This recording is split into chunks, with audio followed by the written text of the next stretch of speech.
from your perspective, how important are the events like, for example, Vinitaly Kazakhstan Roadshow for strengthening the presence of Italian wines in this region? I think that it's very important in every region. From my own experience, I just remember in Saint Petersburg, in Moscow, a few years later, how Austrian wines actively promote the producers. Germany wines now make the same. And after a short time, I just to see the fashion wine lists in our restaurants, and there is no restaurant without a few Gruner styles, a few Riesling from different regions, and of course, the wine world is very competitive and it's very fast. If you don't remind people about your wine, about yourself, you risky that wine lovers will pay attention to someone who more active.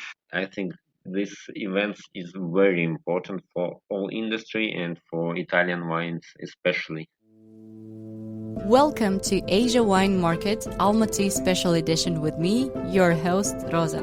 In this special series, we're exploring the growing wine culture of Kazakhstan with Almaty at the heart of it all. Each episode will meet with Italian wine professionals, importers, somms, and producers who are shaping the future of wine in Central Asia.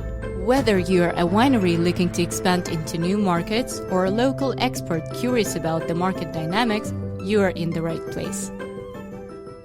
Hello everyone and welcome to Asia Wine Market Almaty Special Edition. It's the aftermath of the events Vinitaly Kazakhstan Roadshow 2026. And today I'm delighted to welcome Leonid Kirsanov. He's a head sommelier at Vue Restaurant in Saint Petersburg. He was also the best sommelier of Saint Petersburg in 2023 and 2025. This year, after returning to Almaty for the second time, he claimed first place in the Italian Sommelier Challenge held as part of the Vinitaly Kazakhstan Roadshow this year. Today we'll discuss his journey to victory, his experience at the Vinitaly Kazakhstan Roadshow, and we will take a glimpse at the evolving wine scene in St. Petersburg. So welcome, Leonid. We're very happy to have you here today. Hello, everyone. Hi. So, Leonid, before we dive into the competition, can you briefly tell us about your journey from working in hospitality as a teenager to becoming one of St. Petersburg's leading somms? So, it was a very long way. It started when I was 14 and I want to earn some money to go to the cinema, to present flowers for girls and something like that. And I thought, I can work in 14. All my friends in that time gave flyers like a promotion. But my parents were casino managers at that time, and they said, try to work in as a waiter. So I did it. And after university, I wanted to work like a football coach, but money that paying for that work was not so good. And I chose to work in a restaurant. I took bartending courses, worked as a bartender, and after 6 months, I went to work in Sochi Olympic Games. It was amazing experience with guests from all over the world, from many countries. We worked 16 hours in a day without weekends, but it was great. Then I come back to St. Petersburg. I wanted to be a bartender for all my career, but I felt that I couldn't grow sphere. And I thought, what can I learn now? I think that wine is a sphere where I don't know anything except red, white, dry, semi-dry, and I go to wine school. After school, I work in wine bar, in wine boutique as a cavist, and after a year of my work in wine bar, I get offer in a new rooftop restaurant.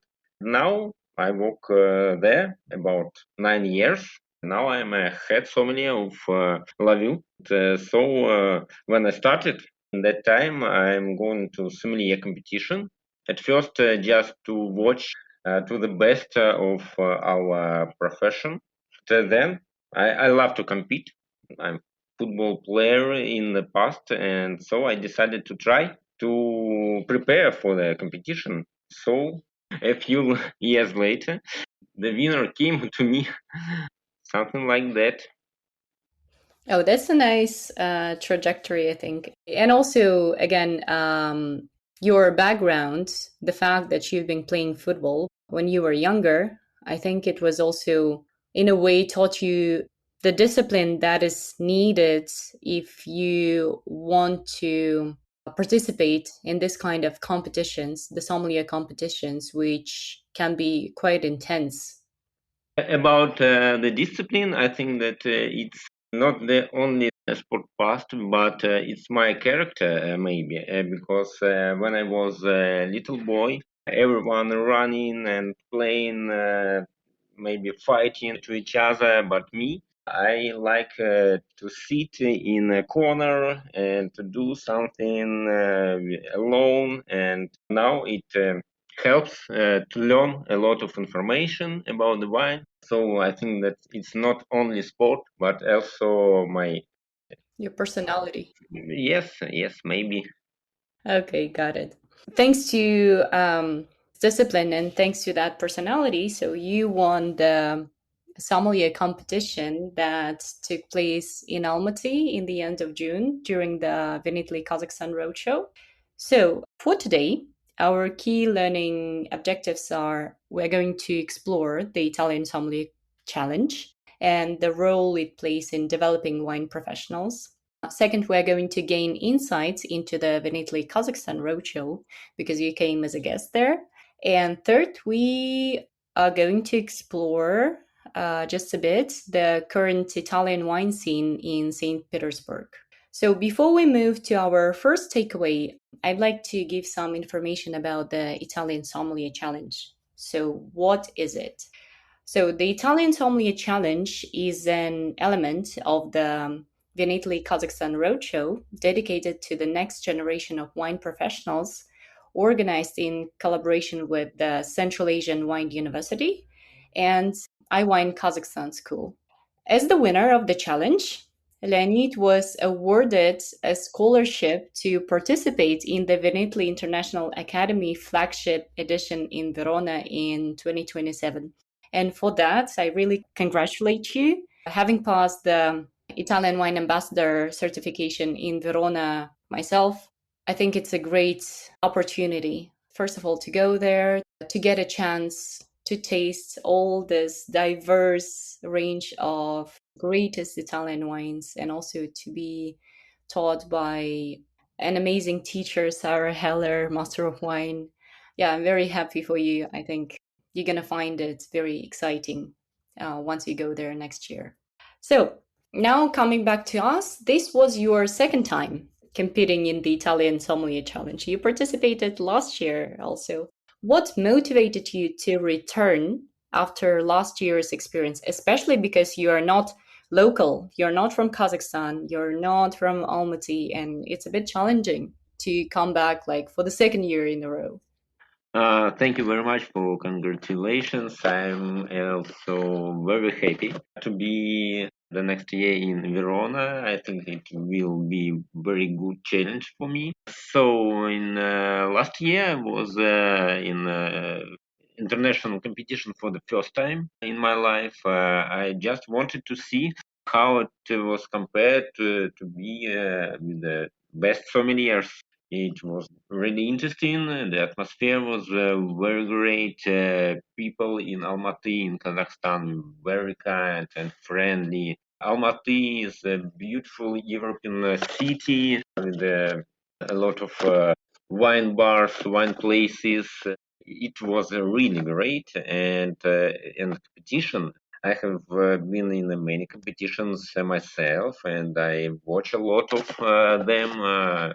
European competition, Asia, world, and I want to say that organization of Wine Italy in Almaty was excellent. It's very professional, and that year I didn't go to the final, but my friend Sergey Lukinov, we trained together, and he went to the final that year, and I felt that I could do it too. So that's why I didn't stop working. I kept learning, and also I won the Saint Petersburg Sommelier Cup. So I never thought about not to take part in the next year. So I passed the qualifying round again this year. There was a test, very difficult test for me, and there was a creative task also. This time the level was much higher than in the past. We should to present some Italian native food.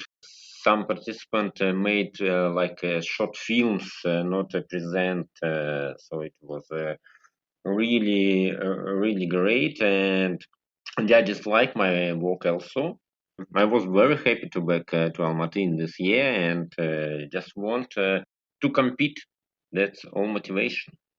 Oh, that's great. And also, I think for our listeners, just to give some information about the challenge, what it consists of. So, the Italian Sommelier Challenge consists of several rounds. So, the first round is the test, right? Am I correct? The online test. Yes. Online test. There was 100 questions and very short time. So once you qualify the online test, then you are supposed to prepare the video project, the video presentation on the theme, on the topic that is given to you by the organizers. And in the end, 10 semi-finalists get to go to the semi-finals in Almaty. And Leonid was one of them. His project, his video project was quite good, and all the projects you can see at iwine.kz at their social media channels. Okay, and coming back to this year again, so you completed last year and came back this year as the champion. So tell us about your preparation. What did you do differently in your preparation? And also, how did you prepare for a competition dedicated entirely to Italian wines, which can be challenging? Were there any regions or appellations you focused on in particular? So about this year, I think that I didn't change any my tactic, but last year I took a great opportunity to do a quick course of Italian wines from the in wine school, and I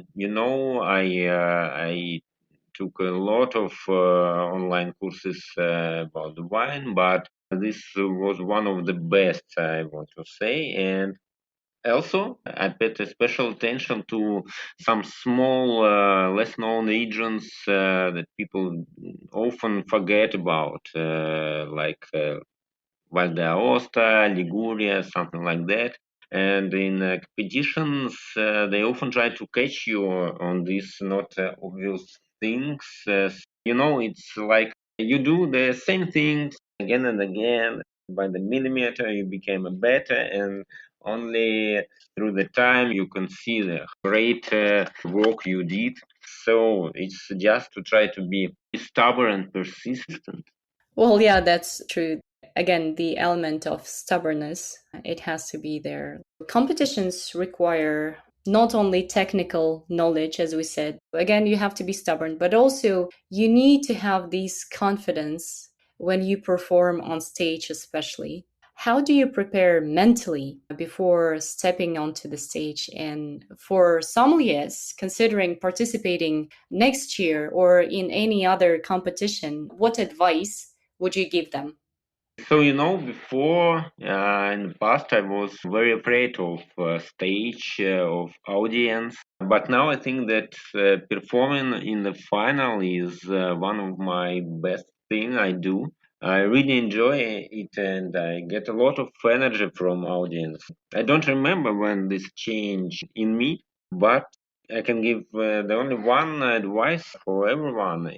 There is more scary and more difficult. It's the things where you can grow. That's why. As for me, I just understood if you can say about the wine to a lot of people, you shouldn't work in wine. Oh, okay. But yeah, it takes time to learn that. I mean, it takes time to learn how to serve wine to people with confidence. You know, about serving, about technical things I did in the final, it's just because of a lot of working in restaurant, and also I am a teacher of service in Saint Petersburg. Hmm. Sometimes people said that my service is best in Russia. Wow. Okay. Knowing that Psalms in Russia, like especially in Moscow and St. Petersburg, the level of the Psalms there is quite high. If people are saying that, I think it's a very good appraisal. Okay, and moving now to the Vinitaly Kazakhstan Roadshow. So, beyond the competition, you had the opportunity to experience the roadshow. What were your overall impressions of the event? How it was? I know you said a couple of words in the beginning, but maybe you have something else to add. You know, yeah, I has been a long time since I went into international wine, but in this time I'm focused on the master classes because it's difficult for me on the exhibitions. I like to be alone with the wine, to talk to him, to hear the wine, and master classes can give you this. They were very interesting, and especially I remember the one where we compared similar wines, similar styles, but with some different techniques in the cellar. They gave in a pairs two wines. It was really interesting. It gave me a lot of things to think about. So really interesting master classes. It was great. So this particular masterclass you're talking about, it's the VIA Advanced Tasting Sessions with Sarah Heller, the Vinitaly International Yes, yes. Academy teacher. Yeah, yeah, exactly. Yeah, she's amazing, and also the wines that our team brought there, they were absolutely incredible, like the flagship wines of the regions and styles. Okay, so the last question about that, from your perspective, how important are initiatives, the events like, for example, Vinitaly Kazakhstan Roadshow, for strengthening the presence of Italian wines in this region? You know, I think that it's very important in every region. From my own experience, I just remember in St. Petersburg, in Moscow, a few years later, how Austrian wines actively promote the producers.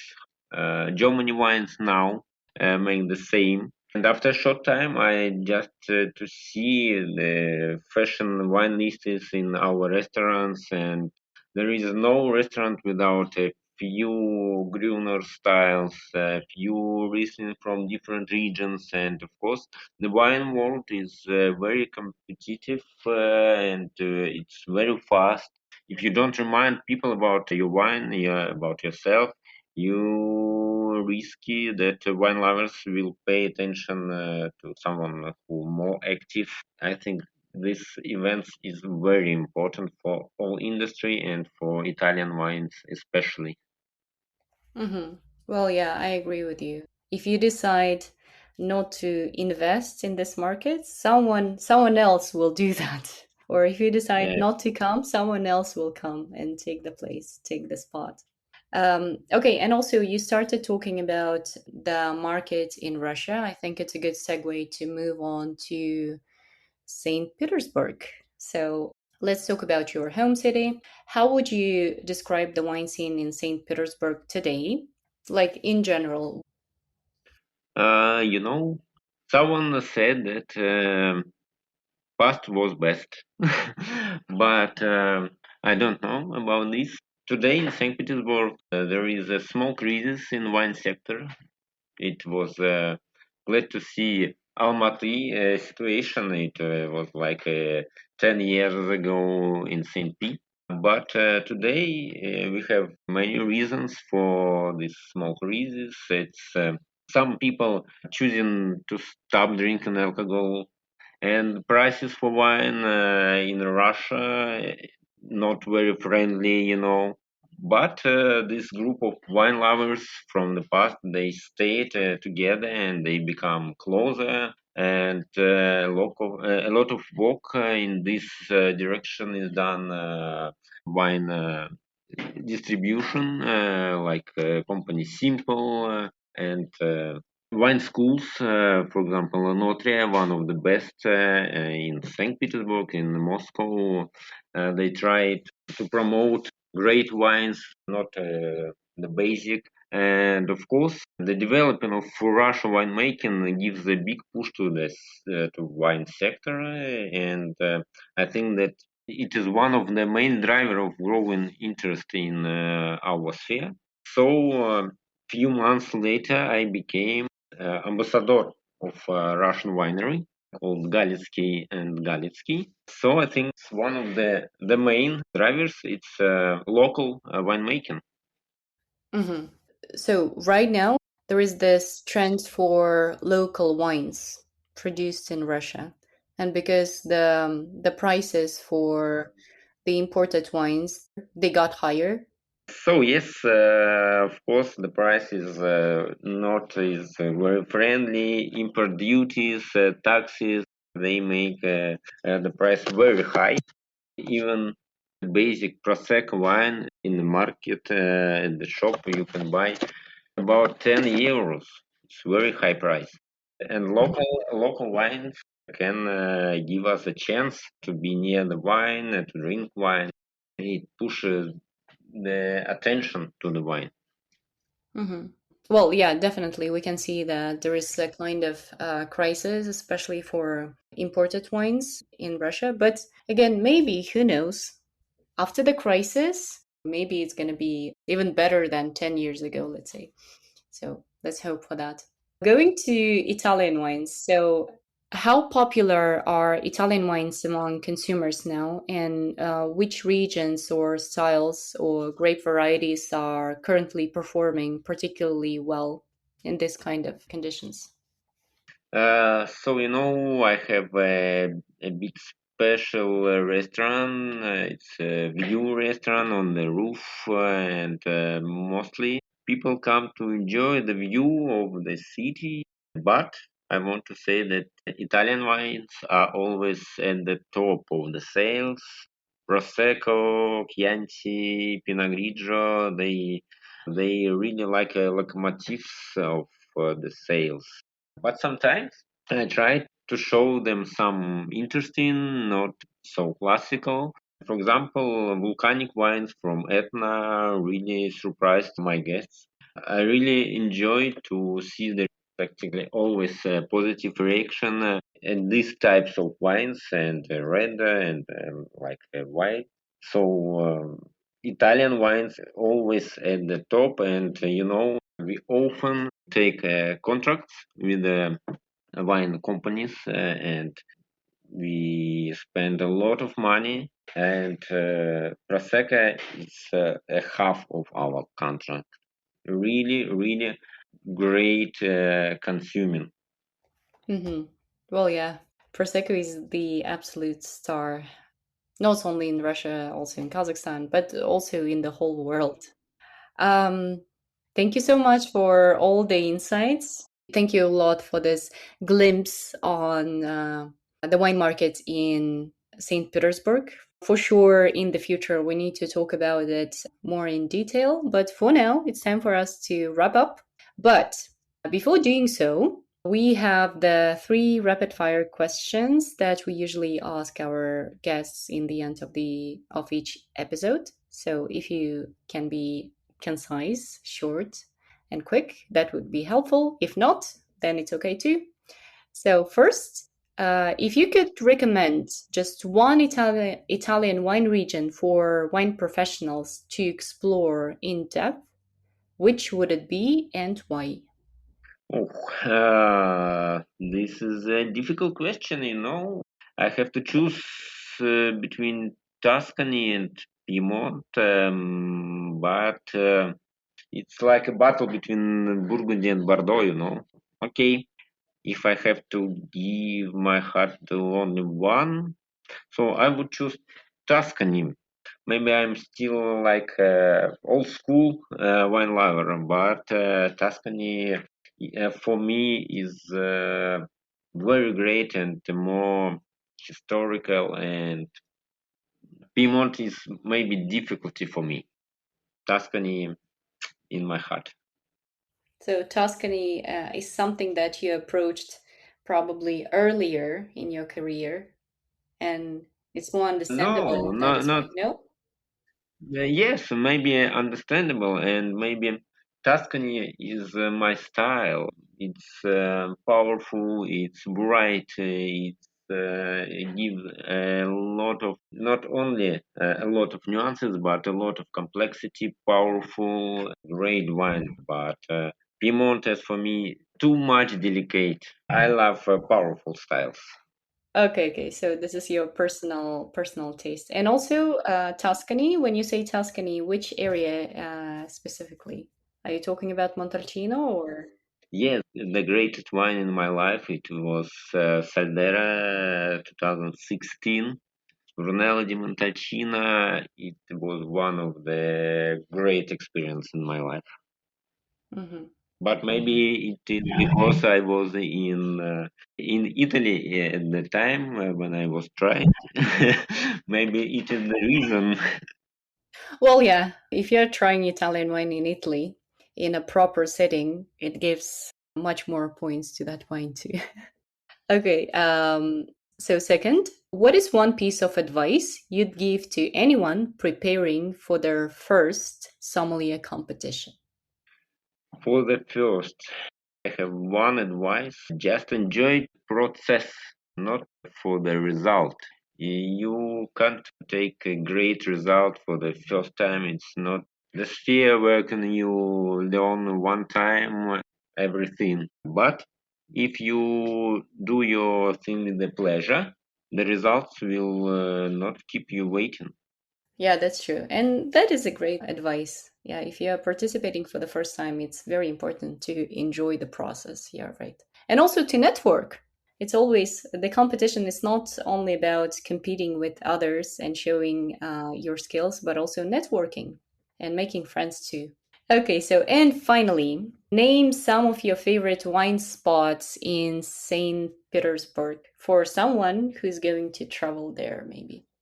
Okay, favorite wine spots, practically all my friends and colleagues works in a restaurant, but usually we go in to drink wine in wine bars, not in restaurants. The prices, of course, lower there, but the atmosphere is not too fancy. People talk about the wine simply, more about the taste, and maybe my favorite places, I can remember two of them. It's Lastashki Wine Bar, which was opening a few years later by Evgeny Shamov, one of the great sommelier in Russia, champion of Russian competition, and now he is winemaker. The second, it's Просто Vino. Просто Vino, also wine bar in the center of Saint Petersburg, where you can buy wine by the price of the regular market, the regular shop, wine shop. Very unusual for our market, but there you can meet practically all professions of our city. Okay, thank you so much for sharing these places with us. Okay, so it's time for us to wrap it up. Thank you so much. It was a pleasure to host you. Thank you. Ciao. Ciao, ciao. Thanks for joining us on Asia Wine Market. Don't forget to subscribe, leave a comment, and share this episode with your fellow wine professionals wherever you get your pods. To stay updated on upcoming wine events, market insights, visit ItalianWinePodcast.com. Catch you in the next episode. And until then, cheers from Asia.